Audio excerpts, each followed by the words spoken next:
جنت کا آغاز ہوا حابیل اور قابیل سے. قرآن سمجھو، غور کرو، فکر کرو، وقت بہت ہو چکا. دو بھائی ہیں، ایک باپ سے پیدا ہوئے. بھائی نے بھائی کو قتل کیا. خدا کیا بتانا چاہ رہا ہے؟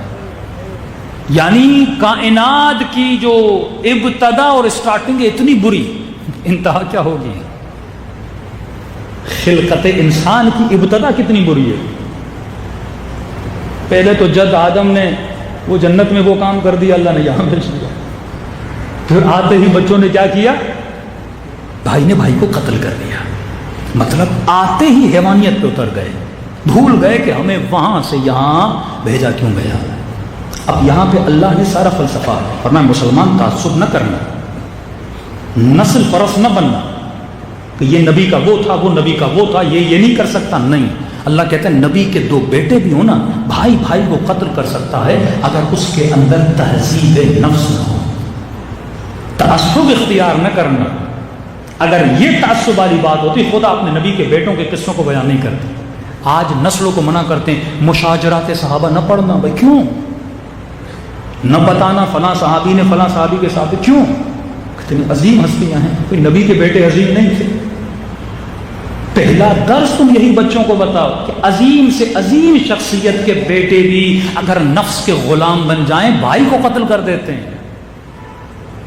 اگر حابیل و قابیل آپس میں دشمن بن سکتے ہیں تو میں اپنے بھائی کا کیوں نہیں بن سکتا؟ اگر نبی کے دو بیٹے، ایک واقعہ نہیں، یوسف کے بھائی ہیں، بھائی کو جا کر انہوں نے پھینک دیا، مارنے کی نیت سے گئے کنویں میں اپنے بھائی کو پھینک دیا. بھائی تھے، خونی رشتہ تھا، لیکن حسد کی وجہ سے، کیونکہ اپنے نفس کو پاک نہیں کیا تھا. تو یہ کوئی بڑی بات نہیں صحابی کو قتل کرے، کون سی بڑی بات ہے؟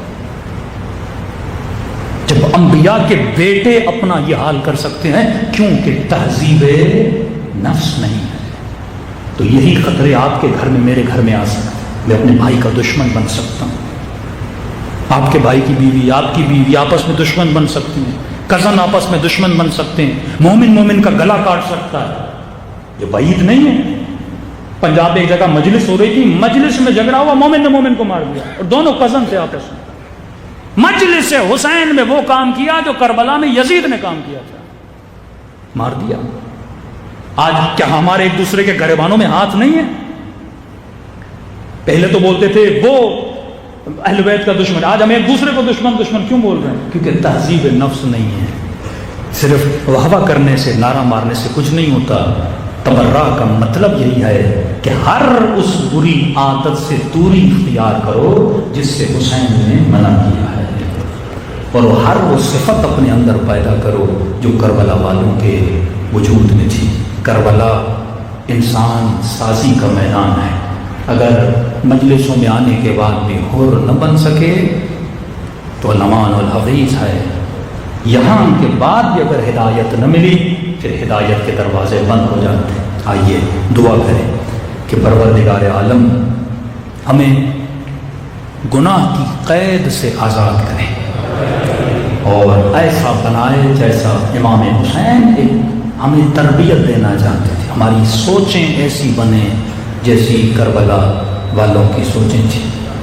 اتنے کریم ہیں اہل بیت، کرم کی انتہا نہیں. کوفے کا رہنے والا ایک شخص کہتا میں لمبے سفر پہ گیا، تجارت کی نیت سے جب واپس آیا تو مجھے بڑا نقصان ہو چکا تھا. کچھ کما کے نہیں لایا، جو کچھ لے کر گیا تھا میں گوا کر آیا. کہتا میری ایک چھوٹی بچی تھی. ظاہر انسان جب سفر سے واپس آتا ہے مستحب بھی ہے کہ اپنے بچوں کے لیے کچھ لایا کرو. یہ بھی تربیت کا ایک حصہ ہے، مخصوصاً جن کی بیٹیاں ہیں. بیٹے سے زیادہ بیٹی کی تربیت بڑی مشکل ہے، کیونکہ بیٹی کی جو ذمہ داری وہ بیٹے کی نہیں ہے. یہ ایک نسل بناتی ہے، اس کا کام تربیت کا ہے. ماں اگر ام البنین جیسی ہو تو بیٹے عباس جیسے ہوتے ہیں. مستحب ہے بالاخص بیٹیوں کا زیادہ خیال رکھا کریں. کہتا ہے کچھ بچا ہی نہیں تو بیٹی کے لیے کچھ لایا نہیں. کچھ اس نے ڈیمانڈز بھی کی تھی، بابا یہ لانا وہ لانا، بھول گیا. واپس آیا، گھر گیا، اتفاق سے بیوی بیٹی صحن میں بیٹھ کے انتظار کر رہی تھی، یہ سے دروازہ کھولا، بیٹی دوڑی دوڑی آئی اور سینے سے لگ گئی۔ باپ اتنی دور سے آیا، سفر سے آیا، اب میں اس سوچ میں تھا کہ بیٹی پوچھے گی کہ بابا یہ لائے نہیں لائے، میرے لیے کچھ نہیں لائے، کل اللہ کرے مجھ سے نہ پوچھے، میں بیٹی کے سامنے شرمندہ نہ ہو جاؤں۔ لیکن بیٹی نے یہ نہیں پوچھا، پہلا سوال یہ کیا، بابا کربلا نہیں گئے؟ میں نے بیوی کو کہا کربلا کیا کہہ رہی ہے بیٹی، چھوٹی سی بچی، کہ تجھے نہیں پتا؟ کہ نہیں۔ کہ کچھ کما کر لائے ہو؟ کہ نہیں، نقصان ہوا ہے، گواہ کر۔ کہا پورے شہر میں اعلان ہوا ہے، اگر کما کر نہیں لائے جلدی کرو کربلا جاؤ۔ کیوں جاؤں کربلا؟ کہ شہر میں اعلان ہوا ہے ایک باغی ہے، باغی سمجھتے ہو نا، دین کا دشمن، کا ایک باغی ہے جس نے خلیفے کے خلاف قیام کیا۔ شہر میں اعلان ہوا ہے جو بھی اسے مارنے جائے گا تلوار کے وزن کے برابر سونا دیا جائے گا۔ کہ مرد کچھ کما کر نہیں لائے، جلدی جاؤ، گھر میں فاقے پڑے ہوئے، کھانے کے لیے کچھ نہیں۔ اب ظاہر بھوک تو ہر انسان کو، اسے کیا پتا، کہ فوراً گھوڑے پہ سوار ہوا اور کہتا میں روانہ ہوا، پوچھتے پوچھتے سبھی لوگ جا رہے تھے، پہنچا کربلا۔ یہ وقت تھا ظہر عاشور کا وقت۔ کہتا میں نے دیکھا لوگوں کا ہجوم ہے، لاشیں زمین کربلا پہ بکھری ہوئی ہیں، ایک ہی ہے جس کو لوگوں نے گھیرا ہوا ہے۔ کہتا کوئی نیزہ مارتا ہے، کوئی تیر مارتا ہے۔ کہتا عجیب منظر تھا، جسے کچھ بھی نہ ملا نا وہ پتھر مار رہا تھا۔ بغض حسین میں نہیں، مال کی محبت، کہ یہ بولوں امیر میں نے پتھر مارا تھا، کچھ نہیں ملا میں نے پتھر مارا تھا۔ کہتا میں نے بڑی کوشش کر کے جگہ بنائی، میں بھی تو کچھ کروں تاکہ مجھے بھی تو کچھ ملے۔ کہتا میں نے ایک پتھر لیا، بڑی مشکل سے بھیڑ کو توڑتے ہوئے آگے بڑھا، اب میں نے مارنا چاہا لیکن ذرا عقل مند تھا، اس نے کہا دیکھوں تو صحیح ہے باغی ہے کون، اتنی دشمنی، جسے جو مل رہا ہے اسے مار رہا ہے۔ کہتے جب اس کے چہرے کو غور سے دیکھا نا تو ماتھے پہ سجدے کا نشان ہے، ایسا نورانی چہرہ۔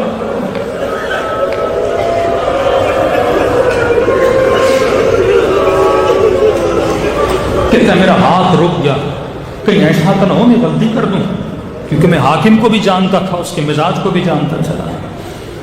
کہتا میں نے تھوڑا آگے بڑھا اور میں نے کہا السلام علیکم ایھا الشیخ الکبیر۔ کہتا اگر سلام کا جواب دیا تو سمجھ جاؤں گا مسلمان ہے، نہیں تو پتا چلے گا مسلمان نہیں۔ ماتھے پہ سجدے کا نشان، چہرہ نورانی۔ میں نے کہا میرا سلام ہو تجھ پر شیخ الکبیر، مطلب اے بوڑھے، اے بزرگ، تجھ پہ میرا سلام ہو۔ کہ اتنا کہنا تھا، اس نے سر بلند کیا، مجھے دیکھا، میرا نام لیا، کہا تو کون ہے جس نے آج مجھے سلام کیا ہے؟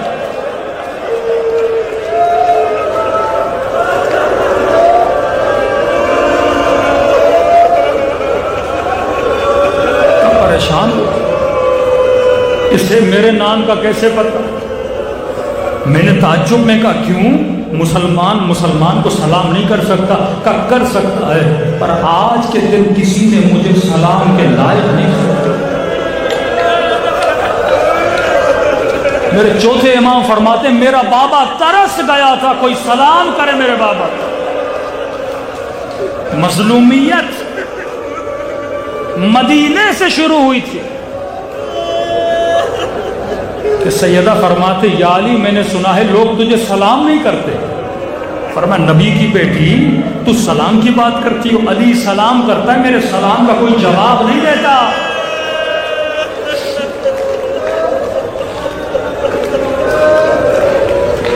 میں نے کہا اے بزرگ آپ ہو کون؟ کہتا اس نے کہا کہ تو یہاں پہ کیا کر رہا ہے؟ میں نے کہا کیا مطلب میں یہاں پہ کیا کر رہا ہوں؟